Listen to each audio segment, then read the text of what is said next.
ンジン始動。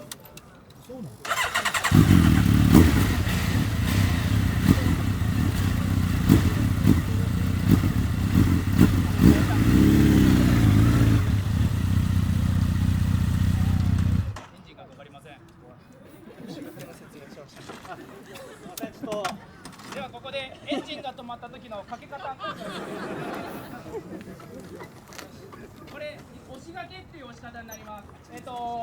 バイク乗られてる方とか、知ってる方もいらっしゃるかもしれないんですけど、これバイクをギアを2とか3速に入れてもらって、それでエンジンキーを引けたままにします。である程度速度を乗ってもらってつなげてもらったらエンジンがかかるという乗り方になりますので見ていてください。では行きます。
以上でドリル走行終わります。ありがとうございました。